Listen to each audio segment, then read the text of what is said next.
अस्सलाम वालेकुम। उम्मीद है आप लोग ठीक हैं, खैरियत से हैं। अल्लाह पाक आप लोगों को अपने हिफ्ज़ व अमान में रखे। हमारी दुआएं हमेशा आपके साथ हैं। आपके वालिदैन का साया आप पर कायम रहे और आपका साया आपके बच्चों पर कायम रहे। पाकिस्तान सलामत रहे, ता क़यामत रहे। चैनल को जरूर सब्सक्राइब करें, बेल आइकन को प्रेस करें और ज्यादा से ज्यादा व्हाट्सएप ग्रुपों में इसका लिंक शेयर करें।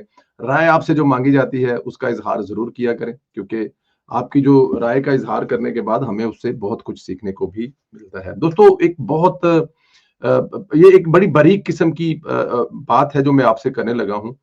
मुझे ये बात अगर समझ आ रही है और बहुत सारे लोग इस पे कमेंट भी करते हैं, ट्विटर पर भी बहुत सारे लोग हमें बताते हैं कि इमरान खान साहब मतलब कि कितना बड़ा खतरा है इस मुल्क के लिए, और इसको हमारी जो हुक्मरान जमात है, पाकिस्तान मुस्लिम लीग नून जो हमारी जमात है, इसको ये क्यों नहीं समझ पा रही। हुक्मरान जमात अभी तक 90 की दहाई में क्यों है कि अगर वो काम करेंगे, road, motorway, school, college, university बनाएंगे, तो लोग उनको वोट देंगे। ऐसा नहीं होता हुआ नजर आ रहा, अब तक ये नजर आ रहा है। अगर मैं अमेरिका को देखूं, अमेरिका में अभी ये देखें, इस वक्त जो ट्रंप के जो एलन मस्क हैं, उन्होंने कहा था कि हम लोग इमिग्रेट को रोकेंगे, नहीं आने देंगे। लेकिन अब और उन्होंने इस लाइन को लेकर एक बड़ा माहौल बनाया और गोरों ने उसको वोट दिया और वो जीत गया, सिंगल लाइन। अब वो कह रहे हैं क्योंकि हमारे पास काम करने के लिए लोग नहीं है, स्किल्ड लोग हमें इंडिया और दूसरे मुल्कों से चाहिए, तो इसकी तो बहुत बड़ी लड़ाई पड़ी हुई है। तो इस चीज को समझना पड़ेगा, पॉपुलर लाइन जो है वो लेनी पड़ती है, समझना पड़ता है। लेकिन मुझे ये समझ नहीं आ रही। मैं अभी राणा सनाउल्लाह साहब का बयान देख रहा था, फिर मैंने ख्वाजा मोहम्मद आसफ साहब का बयान भी देखा और फिर मैंने ख्वाजा साहब के साथ एक क्वालिटी डे स्पेंड किया। सो मैंने बहुत सारी चीजें उनके मुंह से सुनी। देखिए, जब आप प्राइवेट महफिल में बैठते हैं, मैं वो बातें तो नहीं कर सकता, लेकिन उन बातों से अंदाजा लगाया जा सकता है कि आप क्या सोचते हैं, किस तरफ सोचते हैं। पहले बयान राणा सनाउल्लाह साहब का, उन्होंने फरमाया जनाब कि इमरान खान साहब जो हैं, अगर उनको घर जाने का शौक है तो वो घर चले जाएं, लेकिन हमें 5 साल सुकून से हुकूमत करने दें। और कहा जा रहा है, सोशल मीडिया पर एक आवाज उठाई जा रही है कि उनको नवाज शरीफ साहब कह रहे हैं, या नवाज शरीफ साहब के बारे में ऐसी एक हवा बनाई जा रही है कि नवाज शरीफ साहब इमरान खान पर रहम करना चाहते हैं, या इमरान खान जो नवाज शरीफ साहब हैं वो ऐसी कोई चीज सोच रहे हैं। ये मेरे नॉलेज में नहीं है, ये मुझे पता भी नहीं है। अब एक तरफ कहा जाता है कि नवाज शरीफ सियासत से बिल्कुल आउट हैं, और दूसरी तरफ कहा जाता है कि नवाज शरीफ जो इमरान खान को माफ करना चाहते हैं, और राणा सनाउल्लाह साहब जो है उनकी वो तर्जुमानी कर रहे हैं। ये वो तमाम बातें हैं जो सोशल मीडिया पर कही जा रही हैं। किसी से भी डायरेक्ट मेरी ऐसी कोई एक्सेस नहीं है जिनसे मैं पूछ सकूं कि ये बात है क्या। ख्वाजा आसफ साहब से मेरी हुई तो वो मैं आपको जरूर बताऊंगा।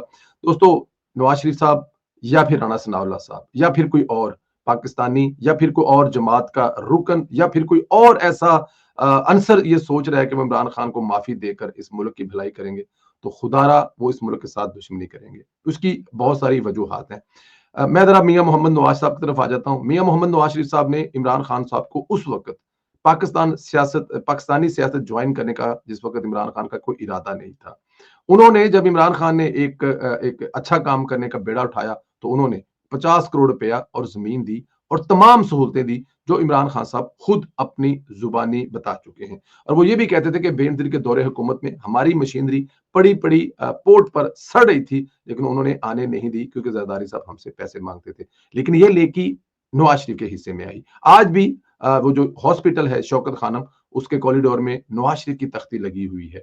ये वो नेकी है, ये वो नेकी है। और इमरान खान भी नेकी का ही काम कर रहे थे ना। इमरान खान साहब ने बाद में उसको कैश किया, अपना इस्तेमाल किया, लेकिन नेकी का काम इमरान खान भी कर रहे थे। लेकिन नवाज शरीफ साहब ने ये नेकी का काम उनके हाथ से हुआ। उसके बाद बहुत सारी ऐसी मिसालें हैं मियां साहब की जो वो उनसे उन्होंने उस पर किया। इमरान खान साहब इलेक्शन कैंपेन के दौरान जिस तरह की जुबान इस्तेमाल कर रहे थे, वो एक जलसे में गिर गए, तो इमरान नवाज शरीफ साहब ने एक दिन के लिए अपनी इलेक्शन कैंपेन पूरी की पूरी जो है वो स्टॉप करके उनको अस्पताल पहुंचने के लिए गए।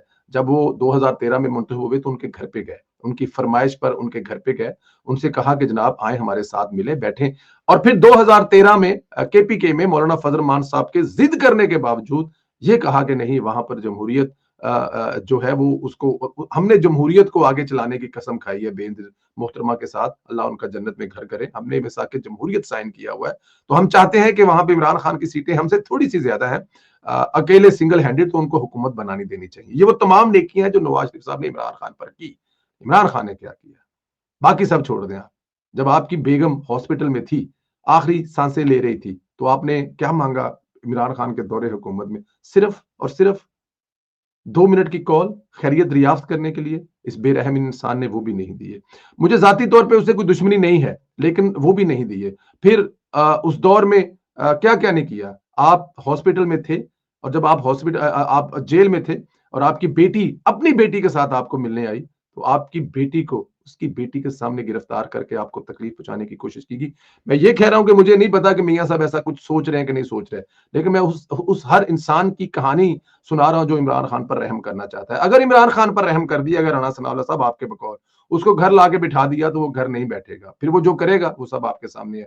اور خدا نہ کرے اور خدا نہ کرے اور خدا نہ کرے وہ پاپولر لائن جو وہ لیتا ہے اور وہ پاپولر لائن لے کے الیکشن میں وہ چلا گیا تو پھر کیا ہوگا اس کا بھی مجھے نہیں پتا. لیکن پاکستان کا مجرم ہے وہ لفظ پاکستان سٹیٹ کا مجرم ہے. دنیا میں کہیں اس طرح نہیں ہوتا. کیا امریکہ میں جب آپ واشنگٹن ڈی سی پر جائیں اور وہاں پر پینٹاگون پر حملہ کر دیں تو کیا وہاں کی جو انتظامیہ آپ کو چھوڑ دے گی؟ آپ انگلینڈ میں چلے جائیں اور یہاں پر جو فوجی تنصیبات ہیں یہاں پر کچھ گورے حملہ کر دیں تو کیا حکومت بی بی جو گوروں کی حکومت ہے جو برٹش ہے کیا وہ چھوڑ دیں گے؟ نہیں چھوڑیں گے. یہ وہ چیز ہے جو عمران خان صاحب کے اس پہ کبھی معافی نہیں ملنی چاہیے. وہ مجرم ہے اس ملک کا, اس کو کسی طرح سے وہ سیاستدان نہیں ہے, یہ بات مجھے بھی پتا ہے آپ کو بھی پتا ہے. اب آگے چلتے ہیں, جو خواجہ آصف صاحب ہے وہ کیا سوچتے ہیں. خواجہ صاحب کی وہ ایک تقریر ہمارے چینل پر پڑی ہوئی ہے جو انہوں نے انگلینڈ میں کی, تاریخی تقریر ہے, میری زندگی کی بہترین تقریر جو میں نے پورے کے پوری کھڑے ہو کر بغیر کرسی پہ انہماک سے سنی, ریکارڈ کی اور آپ لوگوں کے لیے, اور آپ لوگوں نے اس کو مور دن 1 لاکھ لوگوں نے اس کو دیکھا. اس تقریر کو ایک ہی فوکس تھا ان کا, برتھ ڈے نواز شریف کی تھی. 90% گفتگو عمران خان کی 2 نمبریوں پہ تھی. وہ قوم کو بتانا اور سمجھانا چاہ رہے تھے کہ یہ کتنا گندا اور غلیظ انسان ہے, یہ کیا کر سکتا ہے اور اس نے ماضی میں کیا کیا فراڈ کیے ہیں. انہوں نے بتایا شوکت خانم کے نام پر جو پیسہ اکٹھا کیا, کن جوئے کی کمپنیوں میں اس نے انویسٹ کیا اور وہاں سے اس کو نقصان ہوئے, اور بہت ساری سٹوریاں اس میں وہ سنے. اور وہ بتا رہے ہیں کہ نہ کریں مذاکرات, کر لیں مذاکرات, شوق پورا کر لیں, عمران خان چھوڑنا ہے تو چھوڑ دیں, رل جائیں گے. یہ جو خواجہ آصف کی لائن ہے نا, رل جائیں گے, یہ میں آپ کو کہہ رہا ہوں کہ یہ رل جائیں بڑی سافٹ لائن ہے. وہ آپ کے ساتھ کیا کرے گا آپ کو اندازہ بھی نہیں ہے. اور میں بات یہ نہیں کر رہا کہ وہ نون لیگ کے ساتھ کیا کرے گا, وہ اس پاکستان کے ساتھ کیا کرے گا یہ آپ لوگ سوچ نہیں سوتے ہیں. وہ 71 والی سٹوری اس کے دماغ میں یہاں پہ پھنسی ہوئی ہے, اس نے وہ کر کے دکھانا ہے. اگر عمران خان زندہ رہا, عمران خان اگر کہیں اقتدار میں آ گیا تو 71 والا وہ ڈرامہ کر کے رہے گا. کیا کرے گا, کون سا صوبہ کس سے کہاں جدا کرے گا, مجھے آپ کو نہیں پتا ہے. میں کل رات کو ایک ٹی وی پروگرام میں تھا تو وہاں پہ میرے ساتھ پی ٹی آئی کے ایک دوست تھے جنہوں نے پھر وہی راگ لاپنا شروع کر دیا. تو میں نے کہا جی میری باری ہے, اینکر نے سوال مجھ سے کیا, میں اپنا ٹائم آپ کو دے رہا ہوں, مین سٹریم ٹی وی پہ بیٹھا ہوں, میں اپنا ٹائم آپ کو دے رہا ہوں اور میں خاموش ہوں. اینکر صاحب ابھی خاموش ہو جائے, میری مہربانی ہے. 12 لوگوں کے نام بتا دیں جو شہید ہوئے ہیں یا جن کو مارا گیا ہے. نہیں تھے پتا اس بندے کو 12 لوگوں کے نام. 1 مہینہ ہو گیا ہے وہ رو رہے ہیں کہ 12 لوگ مارے گئے ہیں. 278 سے 12 پہ آئے ہیں, اس کو 12 لوگ, اس نے کہا کہ مجھے کچھ کے نام یاد ہے. میں نے کہا کیسے ظالم انسان ہے آپ, صبح سے لے کے شام تک 1 مہینے سے وہ 12 لوگوں کو بیچ رہے ہیں, 12 لوگوں کے نام نہیں پتا آپ کو. تو وہ اس ملک کے ساتھ کیا کریں گے آپ سوچ بھی نہیں سکتے. تو یہ جو ایک تکلیف ہے, یہ ایک دکھ ہے جو میں نے مطلب آپ کے سامنے بیان کرنے کی کوشش کی کہ اگر کوئی ایسا سوچ رہا ہے یا اگر کسی کے ذہن میں ایسا کوئی پلان ہے کہ عمران خان صاحب پر رحم کر دیا جائے, ناقابل رحم ہے. معافی آپ سے جو اس نے ظلم کیے ہیں آپ معاف کر دیں, ہمیں کوئی اعتراض نہیں ہے. لیکن جو اس ملک کے ساتھ ظلم کیے ہیں, وہ جو زیادتی کی ہیں اور جو آگے جا کے کریں گے میرے اور آپ کے بچوں, اور جو اس وقت پاکستان میں رہ رہے ہیں, چلو میں تو باہر ہوں, خیر فیملی میری وہیں پر ہی ہے نا, مطلب میں ہی باہر ہوں نا, تو فیملی میری وہاں پر ہے نا, مطلب میرے بہن بھائی ماں, مطلب کہ چاچے بابے تائے سب وہیں پر ہیں. اس کے ساتھ کیا کرے گا عمران خان, یہ کوئی سوچ بھی نہیں سکتا. اور اگر آپ یہ سوچ رہے ہیں کہ عمران خان صاحب کو زمان پارک میں بھیج دیا جائے گا اور وہ زمان پارک میں بیٹھ کر آرام سے, سکون سے, پیار سے, محبت سے آپ کی باتیں سنے گا, ایسا نہیں ہوگا. وہ نکلے گا باہر اور پھر نکل کے کیا کرے گا وہ میں نہ یہاں پہ بات کرنا چاہتا ہوں نہ بتانا چاہتا ہوں. اچھا جی, جنرل باجوہ صاحب اور جنرل باجوہ صاحب جو ہیں ان کے بارے میں اور ثاقب نثار صاحب کے بارے میں ہمارے بڑے پیارے دوست جو ہیں وہ سعد رفیق بھائی جو ہیں بڑا پیار بھی کرتے ہیں ہم سے, محبت بھی کرتے ہیں. انہوں نے کل ایک تقریر میں کہا کہ جی عمران خان میرا مجرم نہیں ہے. یہ غلط بات ہے, مجرم ہیں آپ کے عمران بھائی, عمران صاحب, سعد بھائی آپ کے, وہ شامل ہیں, وہ استعمال ہوئے ہیں. تو یہ کہہ دینا کہ وہ آپ کے مجرم نہیں ہے, میرے خیال میں وہ آپ کے مجرم ہیں اور ان کو مجرم رہنا چاہیے. لیکن جو دوسری بات آپ نے کی ہے وہ بالکل ٹھیک ہے, میں آپ سے ایگری کرتا ہوں. انہوں نے جو دوسری بات کی ہے وہ انہوں نے کہا ہے کہ جناب یہ جو اصل جو کہانی ہے, اصل جو سٹوری ہے وہ ثاقب نثار صاحب ہیں, اور ثاقب نثار کے علاوہ جو دوسرا کردار ہے وہ جنرل باجوہ صاحب ہے. تو اس میں کوئی شک نہیں ہے, جنرل باجوہ صاحب جو ہیں وہ اصل مجرم ہیں, اصل کردار ہیں. انہوں نے یہ سب کچھ کیا ہے जब तक उनको नहीं पकड़ेंगे, उनको कानून के शिकंजे में लेकर नहीं आएंगे, तब तक आगे चीजें नहीं चलेंगी। तो मैं साद रफीक साहब की इस बात से बिल्कुल एग्री करता हूं। साद रफीक साहब जो कह रहे हैं वो बिल्कुल ठीक कह रहे हैं। जब तक आप इन दो बंदों को नहीं पकड़ेंगे, इन दो बंदों को इबरत का निशान नहीं बनाएंगे, आने वालों को भी शायद इस किस्म की जो है ना वो शायद उन लोगों को फर्क ना पड़े। देखिए जनरल बाजवा साहब जो, ये कैसे हो सकता है? अब ये अफगानिस्तान बसाने वाली बात आ रही है, ना बोले तो हम ना बोलें, मतलब हम ख्याल करें तो ख्याल करें, लेकिन इसमें तो कोई शक नहीं है। क्या इमरान खान साहब खुद तालिबान को लाकर यहाँ पे बसा सकता था? ऐसा तो हो नहीं सकता ना। जनरल बाजवा अगर ये सब कुछ ना करते तो ना होता। जनरल बाजवा ने कैसे खेला? वो आया, उसको नवाज शरीफ पसंद नहीं था, वो नवाज शरीफ साहब को हटाकर इमरान खान को ले आया, इमरान खान के साथ शादियां, एंजॉय, मेहंदियां भुगती सारी, प्यार मोहब्बत किया, फिर उसको इमरान खान ना पसंद आया, वो इमरान खान को निकाल कर किसी दूसरों को लाने के लिए राह हमवार करना शुरू कर दिया। तो बाजवा साहब इस पूरे सिस्टम को हिलाने वाले तो बाजवा साहब हैं। हाँ, उनके आलाकार बने साकिब निसार साहब, जो उनको आखिरी दिनों में उन्होंने बताया यार कि मेरे हालात बड़े तंग ने, तो मैं जिंदगी किवें गुजारनी है। उन्होंने कहा जनाब एक नई चीज देते हैं आपको, वो कर लें, आप डैम बनाने के लिए फंड इकट्ठा करें, पूरी दुनिया में जाएं, जितना पैसा घेर सकते हैं घेरें, हम आपको कुछ नहीं कहेंगे। और वो पैसा उन्होंने घेरा। अब ये दो बंदों के बारे में ख्वाजा साद रफीक ने जो कहा वो बिल्कुल ठीक है। जब तक आप इनको नहीं पकड़ेंगे, जब तक इनको कानून के कटहरे में नहीं लाएंगे, जब तक इनको इनके किए की सजा नहीं देंगे, बात बनेगी नहीं। अधूरा इंसाफ मेरे ख्याल में ना इंसाफ करना ज्यादा बेहतर है, अगर अधूरा इंसाफ करना, क्योंकि अधूरा इंसाफ करने से वो ज्यादा मसाइल पैदा होते हैं, ज्यादा जो चीजें हैं ना वो हाईलाइटेड होती हैं। तो बेहतर है कि आप ना करें इंसाफ। अब आपने जो सिलेक्टेड इंसाफ करना तो सिलेक्टेड से बेहतर ना करें। तो ये ख्वाजा साद रफीक, और ख्वाजा साद रफीक ने ये भी कहा, वो जो मैं शुरू में ये बात कर चुका हूं, कि अब ये ड्राइंग रूमों वाली सियासत नहीं होनी चाहिए, थोड़ा सा बाहर निकलना चाहिए। पाकिस्तान 1996-97 वाला या 70-78 वाला नहीं है। अब इसमें बहुत सारी चीजें इन्वॉल्व होगी हुई हैं, और दुश्मन आपके जो है ना वो बड़े करीब बैठे हुए हैं।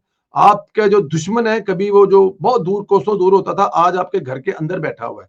वो दुश्मन जो है वो नहीं कहते थे कि फिल्मों के अंदर के रूह जो है या जिन जो है वो बॉडी के अंदर आ चुका है। तो वो जो हमारा दुश्मन है वो इमरान खान जैसे मोहरों के अंदर घुस चुका है। अब वो अंदर से आपके वार कर रहे हैं, और इसको आपको देखना चलेगा। ओवरसीज पाकिस्तानियों वाला पिछले वीडियो में बता चुके हैं हम लोगों ने, फिर बता देता हूँ थोड़ा सा, क्योंकि ये बहुत टॉपिक है कि ओवरसीज पाकिस्तानियों ने नवंबर में 21 अरब और 5 करोड़ डॉलर पाकिस्तान भेजे हैं। सऊदी अरब में मकीम सबसे ज्यादा 7 अरब और 29 करोड़ डॉलर पाकिस्तान की रकम भेजी है, जो कि पिछले साल इसी अरसा में तकरीबन 40% ज्यादा है। अच्छा, जो अरब अमारात वाले हैं उन्होंने 11 माह में 6 अरब 15 करोड़ डॉलर भेजे हैं, और बरतानिया वालों ने 4 अरब भेजे हैं, यूरोपियन यूनियन वालों ने 3 अरब 61, और अमेरिका से 344 मेरे ख्याल में, और खिलीजी ममालिक से 3 अरब 77 करोड़ डॉलर जो है वो पाकिस्तान आए हैं। तो मेरे ख्याल में यहाँ पे ओवरसीज पाकिस्तानियों ने इमरान खान साहब को टाटा गुड बाय कह दिया, आकड़ गए। लोग वहां से कह रहे हैं, जैसे प्रवेश संधीला कह रहा है कि अगर 2000 यूरो भेजता था तो अब 4 भेजेगा, बाकी का 2 बैंक में पड़ा रहेगा, 2-4 महीने कुछ फर्क नहीं पड़ता। 2-4 महीने अगर इसे, जब तक ये इमरान खान साहब का शौक पूरा नहीं होता, उसके बाद फिर वही पैसे आगे इस्तेमाल हो जाएंगे, क्या फर्क पड़ता है। तो ये जिद है जी ओवरसीज पाकिस्तानियों की, मेरी भी जिद है, आपकी भी जिद है, और इंशाल्लाह इस जिद पे पूरे रहेंगे। आप क्या समझते हैं कि इमरान खान साहब को छोड़ देना चाहिए, उसको बनी गला या जमान पार्क ला के बिठा देना चाहिए? इस पे जरूर राय का इजहार करें। और कोई ऐसा अगर सोच रहा है तो क्या वो पाकिस्तान के साथ जुल्म और ज्यादती तो नहीं कर रहा? और ख्वाजा आसफ साहब की ये बात कि रुल जाएंगे अगर ऐसा कुछ किया, तो इस पर आप क्या कहेंगे? आपसे ये गुजारिश है। साकिब निसार और जो बाजवा साहब है, क्या वो असल मुजरम है और उनको छोड़ देने से इंसाफ मुकम्मल होगा? इस पर भी अपनी राय का इजहार जरूर करें। और ओवरसीज पाकिस्तानियों ने जो कमाल किया है, इस पे तो मेरे ख्याल में आपको कहने की जरूरत ही नहीं है कि राय का इजहार करें, जरूर राय का इजहार करें। ज्यादा से ज्यादा सब्सक्राइब करें, बेल आइकन को प्रेस करें, और व्हाट्सएप ग्रुपों में इसका लिंक जरूर शेयर करें, ताकि यूथियों की आत्मा रुलती रहे। अपना ख्याल रखें, मुझे इजाजत दें, बहुत शुक्रिया, खुदा हाफिज।